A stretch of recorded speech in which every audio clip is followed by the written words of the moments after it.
Hey guys, this is Editors Depot and you're watching another intro template tutorial. Feel free to pause this video at whatever moment you wish if we're going a little too fast for you. And if you have any questions, leave them down below in the comment section. We always reply to every single comment, and if we're away for a minute, just go ahead and comment down below and there's very friendly people that will help you, guaranteed. It's important to remember that this is a pre-made tutorial that we've carefully selected and approved because we noticed that it works the exact same way. If you have any questions, comments, or it's just not working for you, just leave a comment down below and we'll get back to you, guaranteed. Now this tutorial requires both Adobe After Effects and Cinema 4D. You will absolutely require them. If you do not have them, go ahead and visit EditorsDepot.com. We can do any template customization at very affordable prices. Just feel free to select the template you wish and check out with it and detail everything you want on the template. Now that that's out of the way, all you're going to want to do is open up the Cinema 4D file. So here it is, and we already have it open, so I'm going to go ahead and bring it up. And as you can tell, everything is ready to go. All you have to do is replace the text, render, and you're done. Except one little thing, there's sometimes problems that come up with the templates, and I'm going to go ahead and cover them here. Sometimes the audio will be included, and you don't have to worry a bit about that. As you can tell on this template, the audio is included. It's not a problem at all. And sometimes the font is not included. If it's not, all you want to do is of course look for the text layers. They will look a little like this. Select it and then hit font and select any font you wish. You can visit DesignerDepot.net for any font you wish. The first thing you want to do is of course modify one of the text layers. So here it says your. I'm going to go ahead and hover the text after I select it and replace it with editors. I'm going to do the same thing for the second layer behind that one. I'm going to hover the text and write editors. Now that that's done, I'm going to go ahead and render preview. And as you can see, it says editors, everything is 100% fine. You do the exact same thing for the bottom layers. I selected both at the same time. I'm going to replace it with Depot. Once I go ahead and render preview, it looks amazing and I'm happy with it. I'm 100% happy with the colors because it's red and Editors Depot is red. But if you're not happy with the colors, you can simply come down below, double click it, and make any modifications you wish. Whether it's make it green, make it blue, or blend it all together and make a little purple.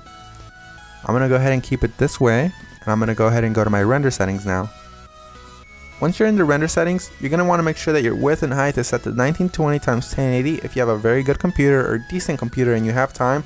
If you have a slow computer and you probably don't have that much time, you make sure you set it 1280 by 720.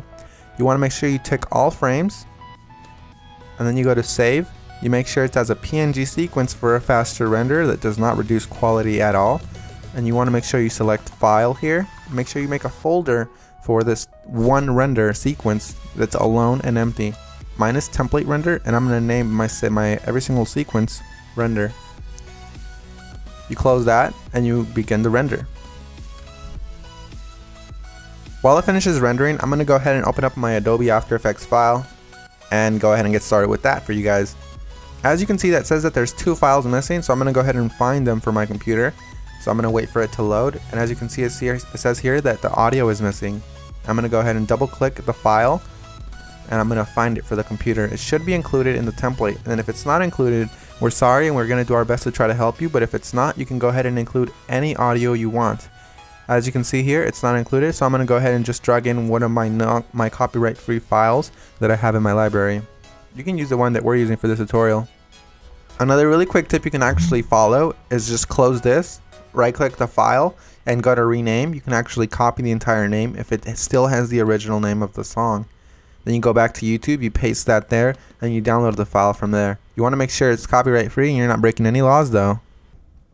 Once you've gone ahead and replaced your song, you're going to want to go ahead and replace the other thing that was missing, which is of course the PNG sequence.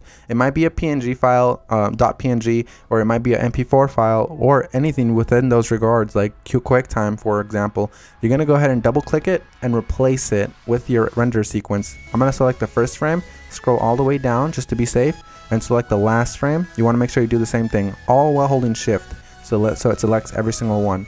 You make sure you tick on sequence here where it says PNG sequence. You should have that option for Windows as well. You hit open and it will import every single one and it'll make it look like a video. That makes your render much faster and it looks the exact same. So we're 100% done. Assuming you have every single one of the plugins required, you're 100% done, and if you don't, you're going to have a black screen similar to this.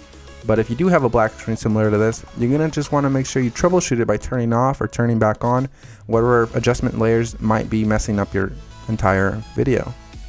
As you can see here, all of the adjustment layers, one of them within these messed up the entire render, so I'm going to go ahead and turn them on one by one. That one's fine, that one's fine. Oh, this one's the problem here. So you make sure you turn them back on, and you're done. So I had one layer that messed everything up, and that's because I do not have the correct plugin. You want to make sure you fix that, and you want to make sure you don't run into that problem again.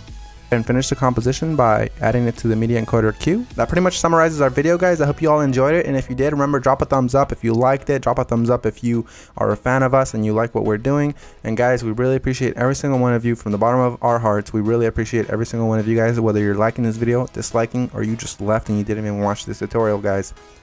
Hope you all have an amazing day, and as always, this is Maurice. Visit EditorsDepot.com for any customization of templates, and have an amazing day. Take care, guys.